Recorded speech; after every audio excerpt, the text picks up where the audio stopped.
무의식적 환상, 클라인은 내사, 그리고 합입에 대한 긍저의 구강적 환상, 이 내사가 우울증뿐만 아니라 애도로 알려진 과정의 일부라는 사실도 발견했습니다. 다음에 나오는 사례는 사람을 잡아먹는 것에 대해서 말하고 있는데, 이러한 생각은 내사의 개념에서 온 것입니다. 케이스로 등장하고 있는 아내를 삽입한 피 분석가에 대해서 이야기하고 있는데, 이 환자는 정신적 환자가 아니었지만 그의 아내를 첫 임신 중에 심각한 병에 걸리는 바람에 제왕절개를 통해서 아기를 낳게 되었고, 그 와중에 또 병을 얻어서 아내와 아기를 잃게 되는 케이스를 다루고 있습니다. 그의 아내와 조산한 아기는 생명을 잃고 말았습니다. 얼마 후에 그 남편은 내게로 돌아와 다시 치료를 받기 시작했는데, 그가 분석을 재개한 직후에 꾼 꿈은 그가 고통 또는 상실에 대한 구강적, 식인적 내사 행동으로 반응했음을 보여주었다고 이야기하고 있는데, 우리는 아브라함이 주목했던 사실, 즉 사별로 인한 환자의 정서 상태와 신체 증상, 먹지 않는 것, 즉 신체 증상이 서로 연결되어 있음을 알 수 있습니다. 이 사례는 정서 상태 근저에 있는 무의식적 환상 안에서 이 연결이 있음을 보여주는데, 이 환상은 입과 관련이 있습니다. 그것은 앞장에서 제시된 사례보다 더 복잡하며, 뱃설물을 먹는 환상은 증오하면서도 사랑하는 대상을 자신의 신체 안에 들여놓음으로써 그 대상을 되찾는 것을 나타내지만, 이 사례에서 입의 활동은 두 가지 다른 활동, 즉 파괴적인, 과학적인 깨물기와 애절한 사랑 행동을 동시에 나타내고 있습니다. 이런 특성은, 먹기 싫어하는 이러한 특성은 그의 일반적인 습성과는 대조적인 것이며, 우울증 환자들이 보이는 음식물 거부 현상을 연상시킵니다. 그러면서 여기서 말하기를 증상은 완화되었지만 아브라함은 환자가 음식을 먹었던 날 꾼 꿈에 대해서 그걸 통해서 답을 찾았는데, 케이스를 말하기를 그날 밤 꿈에서는 그는 죽은 아내를 부검하는 현장에 있었고, 그 꿈은 두 가지 대조적인 장면으로 나뉘었습니다. 한 장면에서 신체에 분리된 부분들이 다시 자랐고, 죽었던 아내는 다시 살아나기 시작했습니다. 다음 장면에서는 해부실로 그 모습이 바뀌었습니다. 그의 마음속에는 정육점에 걸려있는 도살된 동물들의 모습이 떠올랐다고 합니다. 프로이드는 이처럼 두 개의 장면이 나란히 제시되는 꿈은 그것들 사이에 연결된, 즉 밀접한 의미가 있음을 나타낸다고 보았습니다. 이것은 그 꿈에 대한 환자의 연상 내용에서 드러나고 있는데, 분석 중에 환자가 이야기했던 꿈에 대한 연상은 해부된 시체의 모습이 그가 전날 저녁에 먹었던 고기 요리를 생각나게 했다는 것이었습니다. 놀랍게도 아내의 해부된 시신은 정육점의 고기와 연결된 것으로 보입니다. 그 꿈은 내사, 즉 먹음으로써 아내를 자신의 내부에 들여놓는 환상을 시체의 생명을 불어넣는 것과 연결시킵니다. 그는 상실한 아내를 먹어 그의 내부에 들임으로써 부활을 성취했습니다. 먹지 않는 증상은 환자가 아내를 깨물고 해부하고 도살하는 두려운 환상에 몰두해 있을 때 발생했으며, 결국에는 종국에는 다른 환상, 즉 그의 내부에 있는 살아있는 존재로서 아내를 부활시키기 위해 그녀를 사랑스럽게 먹는 환상이 드러날 때 그 환자가 가지고 있는 증상이 완화되었다는 것입니다. 두 번째 환상이 도살 환상보다 우세하기 때문에 환자는 먹는 것에 대해 보다 일상적인 태도로 돌아올 수 있었다는 것입니다. 자, 이 꿈에 이해가 되시나요? 야, 재밌는. 이해되시는 대로 한번 설명을 쉽게 한번 얘기를 해보세요. 지금 무슨 얘기인지. 그러니까 이제 제가 이 내용을 보면서 이 아내를 그 임신 중에 있고 그 조산한 아내, 제왕절개에서 조산한 아내를 사랑하는 아내라는 이 대상을 또 병으로 얻게 돼서 잃어버린 상황에서, 근데 이 사람이 평소에는 어떤 우울증적인 기질 정신적 환자는 아니었지만 이것으로 인해서 이 유사한 증세가 드러났는데, 그런데 보통에서 드러나는 증세 속에서는 그 뭔가 이 식이나는 이 습성이 나타나지 않는데, 이 꿈 속에서 연결되는 부분을 통해서 이 사람이 가지고 있는 그러한 환상을 통해서 이 사람이 증세가 드러나는데, 오히려 그 꿈을 통해서 식인하는 그러한 모습을 그가 취득하고 그걸 행동을 보임으로 인해 가지고 그 아내와 사별한 어떤 이 피 분석가가 나타나는 증세가 그 완화됨으로 인해 가지고, 어떻게 보면 이런 내부 안으로 받아들이는 이 환상을 통해서, 이 꿈을 통해서 오히려 이 사람이 증세가 완화되는 어떤 이런 한편으로 생각하면 끔찍하기도 하지만 이것이 오히려 더 승화하고 더 이게 이제 증상을 완화시키는 계기로 가게 되는 이런 부분에서 저도 좀 느낌을 받았을 때 어떤 개인적인 부분하고도 좀 연결되는 그런 것들도 한번 생각해보는 그런 것도 있었던 것 같습니다. 그래 겉으로 보면 식인환상이라고 하는 거가 무시무시하지만 사실은 여기서는 어떤 부활 돌아간 대상을 자기 안에 살려내는 과정으로서의 그 대상을 먹는 환상이라고 이렇게 지금 이해를 하고 있죠. 그래서 한쪽에서는 굉장히 가학적인 어떤 구강기라고 하는 게 구강기의 가학적인 모습도 있지만 또 한쪽에서는 그 대상을 자기 안에 내사시키는 인터널라이즈하는 과정으로서의 어떤 먹는 행위 이제 이런 것을 어쩌면 그런 인사이트를 통해서 이분은 이 환자를 잘 이해하고 있는 거죠. 음식을 먹기 시작한다고 하는 거가 이분에게는 굉장히 중요한 의미를 가지고 있었다는 거죠. 그러니까 내적으로 지금 받아들일 수 없던 그 대상을 살려내는 과정이었다. 이렇게 얘기를 할 수 있겠죠. 네. 이 꿈에 대해서 아브라함의 견해는 사별에서 회복되는 것이 갖는 성질에 대해서 우리 물음에 답해주고 있는데 회복은 그 꿈에서 표현되고 있습니다. 그것은 사랑하는 사람 곧 환자의 아내를 되살려내는 것을 통해서 성취된다는 것입니다. 그러나 이제 그녀는 내적 대상으로서 살아있으며 구체적으로 신체적 과정인 먹는 행위에 의해서 되살아났다는 것입니다. 아브라함이 이 꿈을 분석한 방식은 정신분석이 사용하는 증거가 어떤 것인지를 전형적으로 보여줍니다. 그것은 관련된 연상을 통해 꿈을 해석한 프로이드 방법에 의해 기초해 있습니다. 연결들은 꿈에서 근접성에 의해 표현되며 아브라함은 이 방법을 사용해서 대상에 대해서 이야기나 환상이 개인의 무의식 안에서 활동하고 있음을 보여주고 있습니다. 클라인 학파에서는 다른 어떤 정신분석 학파들에서보다 정신분석 이론과 임상실제에서 무의식적 환상이 중요한 역할을 부여하고 있습니다. 이런 환상들이 활동하고 있다는 사실은 그 개인에게 미묘한 자기인식이 비록 의식적인 것은 아니지만 존재한다는 것을 의미합니다. 죽은 대상을 다시 살려내는 과정으로 대상을 먹는다는 생각은 의식과는 아주 멀리 떨어져 있는 것입니다. 그러나 그의 꿈은 이것이 그의 마음 속에서 실제로 존재한다는 생각이라는 사실을 보여주고 있습니다. 갓 태어난 정신, 대상들과의 관계에 대한 무의식적 환상들은 갓 태어난 유아의 정신활동을 구성하고 있습니다. 이 무의식적 환상들은 삶과 정신의 발달이 시작되는 원초적인 경험입니다. 유아 발달의 초기 수준에서 신체적인 요소와 심리적 요소는 하나로 만나게 되고 그것들 사이의 차이는 희미해집니다. 신체 증상으로 무의식적 환상을 나타내는 정신증 환자의 심각한 심리적 결함은 초기의 신체적 기능이 제대로 발달하지 못했음을 가리키는 것으로 보입니다. 어떤 점에서 정신증 환자에게서 볼 수 있는 원시적 특질은 유아의 정신이 지닌 원시적 특질과 많이 닮았습니다. 여기서 이제 사례를 또 케이스를 두고 이야기하고 있는데 어린 소녀와 구두라는 이런 사례를 이야기하고 있습니다. 이 왜냐하면 어떤 아이가 망가진 구두에 대한 공포를 느끼는 증상은 한참 후에 이해될 수 있었지만 그것이 이미 초기 20개월 이전에 20개월 됐을 때 관찰되었다는 것이죠. 그래서 이 사례에 대한 어린이가 언어가 발달이 느린 1년 8개월 되었을 때에 어린 소녀는 엄마의 밑창이 너덜거리는 엄마의 구두를 보고 무서워 떨며 겁을 먹고 소리를 질렀다는 겁니다. 그래서 그녀의 엄마는 몇 개월 동안 소녀를 특별히 두렵게 했던 구두를 신지 못했으며 그래서 아이는 점차 보이지 않았을 때 그 공포를 잊게 되었다는 것이죠. 그러나 2년 11개월에 지났을 때 그녀는 갑자기 어머니에게 놀란 목소리로 엄마의 망가진 구두는 어디에 있냐라고 언어로 표현했다는 겁니다. 어머니는 호동되며 자신이 그것을 멀리 보냈다고 했는데 그 언어로 그 공포를 표현할 수 있는 아이가 어떤 말을 했냐면 그것들이 나를 잡아먹을지 몰라요 라고 하는 이미 그 언어적인 표현을 하기 전부터 있어왔던 그 공포를 이 언어의 구조로 표현하기 시작했다는 것이죠.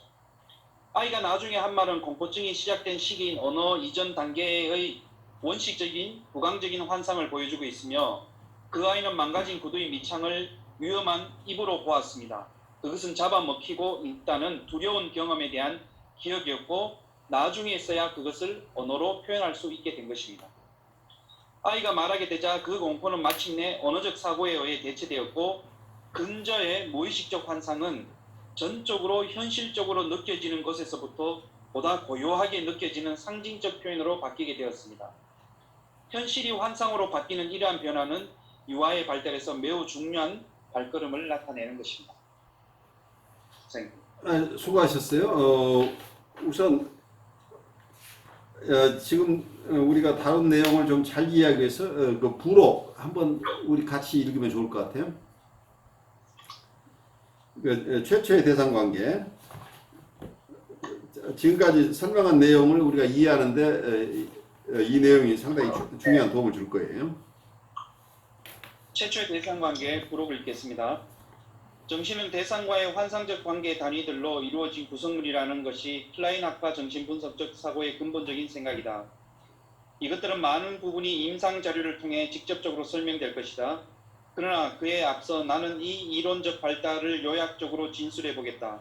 이것은 클라인학파 분석가가 생각하는 유아가 생애 최초의 순간들에 겪는 증명할 수 없는 경험들에 대한 요약이다. 아기는 태어나면서부터 빨기 반사 능력을 가지고 있다.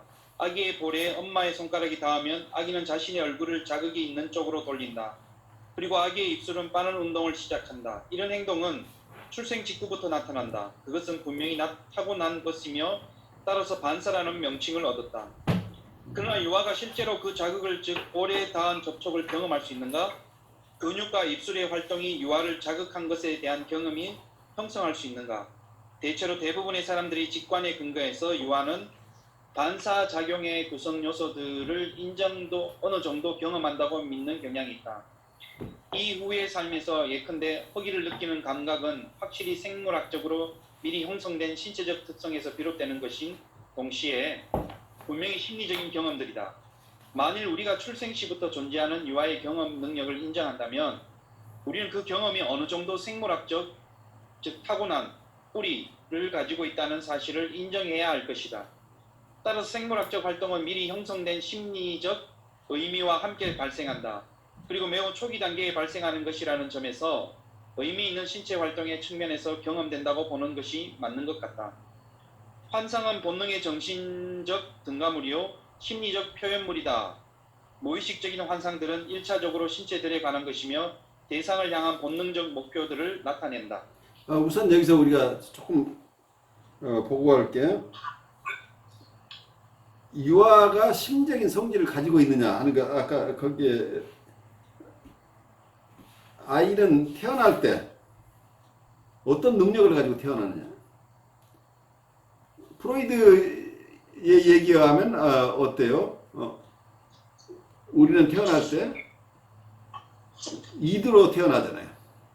본능만 있지 이고가 없잖아요.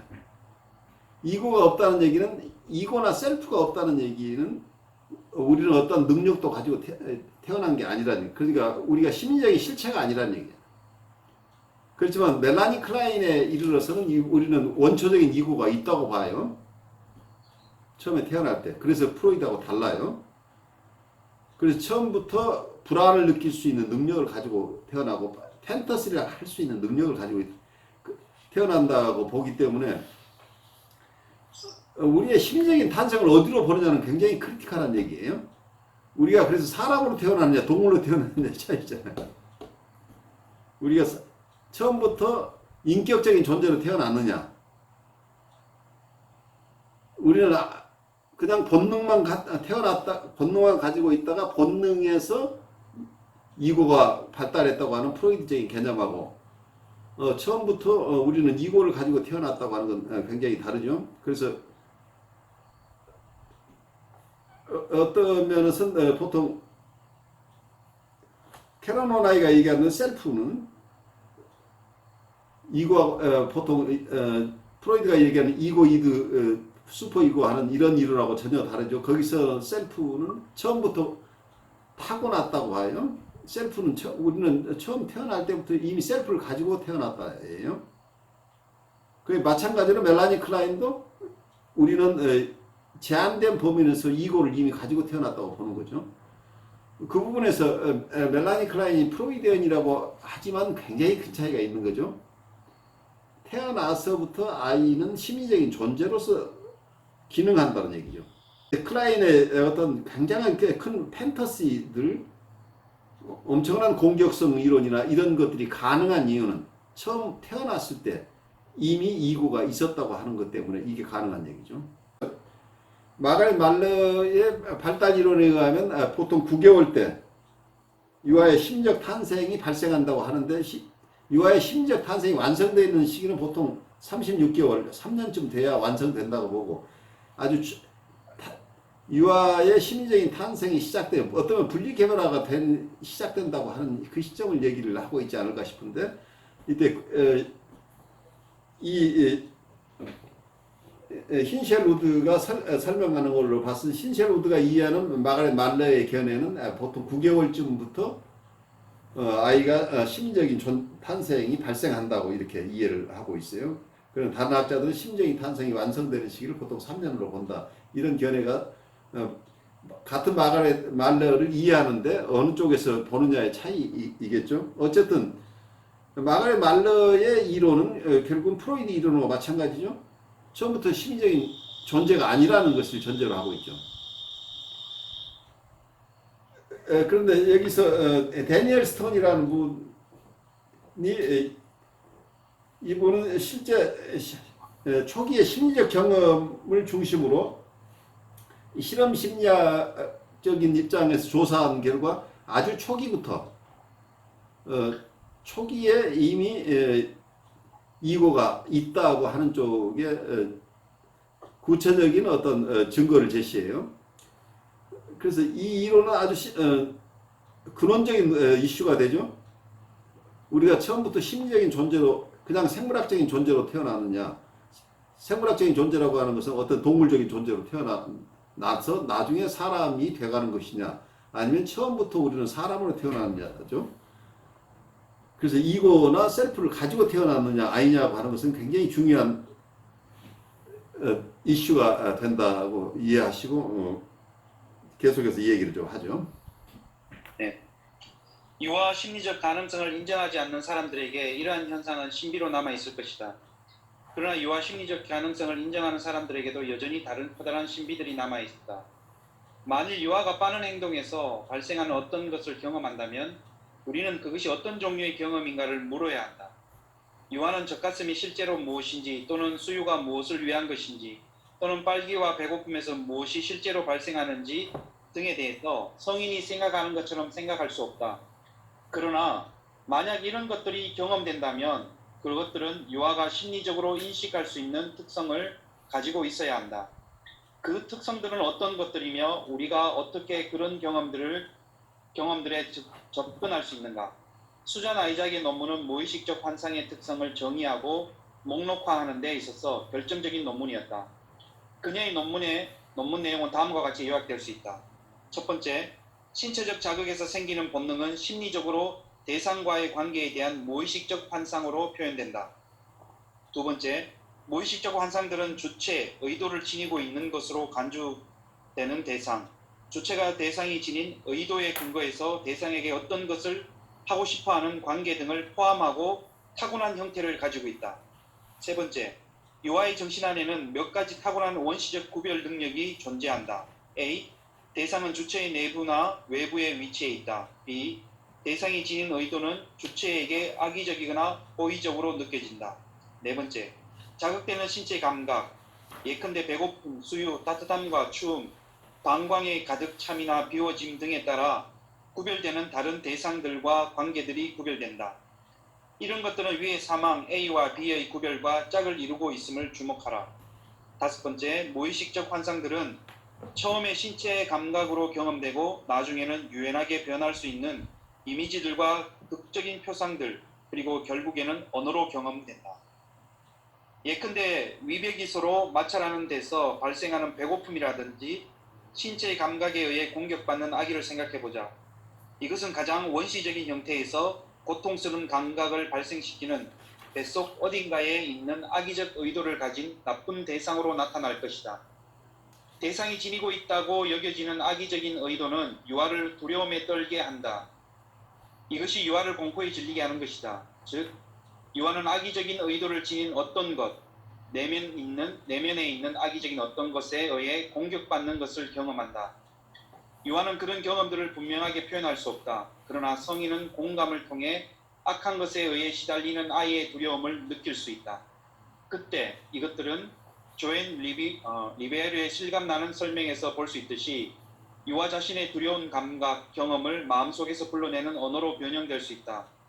대조적으로 유아가 즐거운 경험을 할 때 유아는 대상을 자신에게 안전함과 생생함과 행복을 주는 예정어린 의도를 가지고 있는 존재라고 가정한다. 무의식적 환상이라는 용어에도 불구하고 유아는 대상들을 상상 속의 환상이 아니라 완전한 현실로 경험한다. 대상들이 갖고 있는 악의는 우리가 나중에 공포라고 부르는 것을 경험하게 하고 대상들이 갖고 있는 호의는 우리가 나중에 행복한 상태라고 부르는 것을 경험하게 한다. 여기에서 요점은 이러한 경험들이 악의적이거나 호의적인 대상들과의 관계에 대해 선천적으로 형성된 개념이라는 것이다. 무의식적 환상이라 불리는 이런 타고난 원시적인 개념들은 성인인 우리에게는 멀리 있고 접근이 불가능하다. 그것들은 정신증적 환자의 증상, 꿈, 어린아이들의 의식적인 환상 등을 통해서만 알 수 있으며 그것도 기껏해야 추론을 통해서만 알 수 있다. 좋습니다. 아주 중요한 얘기들이 여기 포함되어 있는데, 아이들은 뭐 어떻게 대상을 경험하는가, 어떤 지식을, 어떻게 이런 것을 알 수 있을 것인가 하는 얘기가, 아이는 처음에 태어날 때 자기 엄마가 누군지를 알고 세상에 태어나지 않죠. 그렇지만 어떤 자극이 있을 때 아이들은 어떤 일정한 방식으로 반응하게 되죠. 대상을 향해서 아이가 반응하기 시작하는데, 이런 것들은 어떻게 설명할 것인가 하는 얘기인데, 여기서 무의식적인 환상이라는 개념을 가지고 여기서 설명을 하고 있죠. 이게 타고난다. 타고나는 것이 이네이트라고 하는, 우리 타고나는데 어떤 것들을 타고나느냐 할 때 어떤 무의식적인 환상도 이런 쪽에서 설명하려고 하는데, 어쩌면 다른 쪽에서 우리가 생각해 본다면, 우리가 언어를, 아이들이 한국어권에서 태어난다고 났을 때 아이들은 언어를 배울 능력이 있죠. 근데 아이는 처음부터 뭘 가지고 태어날까요? 동물들을 우리가 데려다가 한국어를 가르칠 수는 없죠.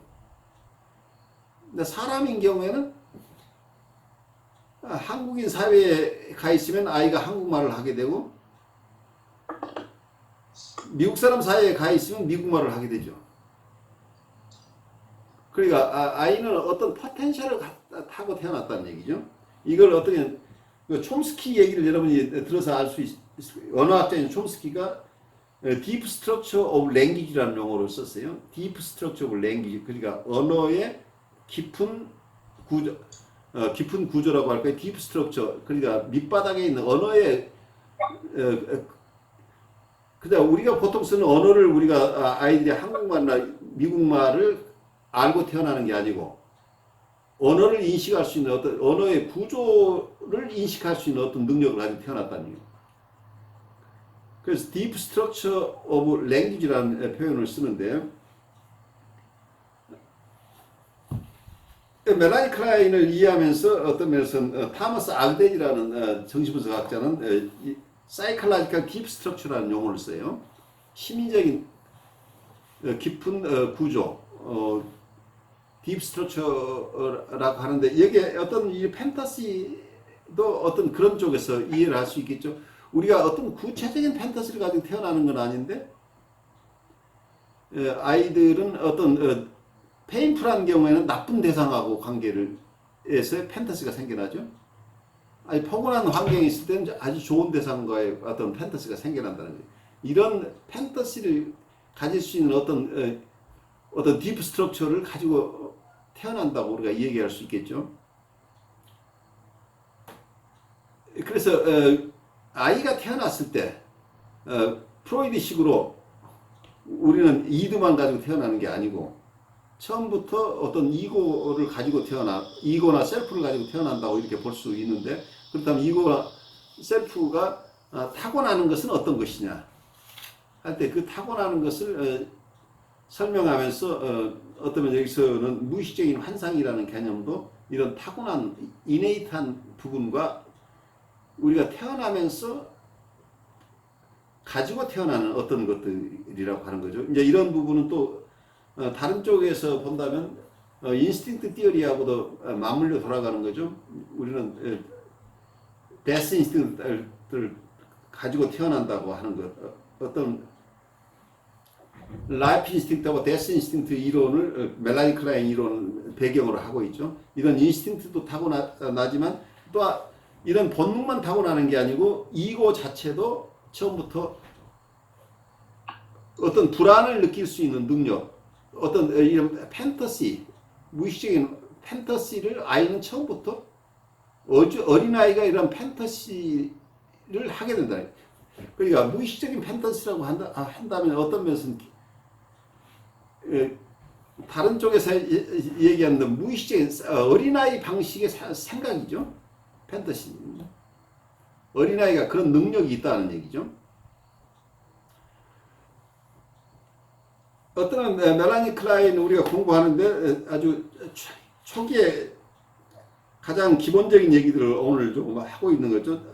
멜라니 클라인 이론 속에 내사와 투사. 근데 내사와 투사 얘기는 사실은 우선 멜라니 클라인 들어가기 전에 중요했던 프로이드의 개념과 그리고 칼 아브라함의 어떤 멜라니 클라인 앞서 있었던 어떤 공헌들에 대해서 우리가 잘 이해를 오늘 할 수 있게 됐고, 그리고 무의식적인 환상에 대한 것을 어떻게 이해할 것인가 하는 점에서는 수산 아이색이 쓴 논문을 기본으로 해서 이 무의식적인 환상을 어떻게 이해할 것인가 하는 얘기를 오늘 우리가 같이 나눴어요.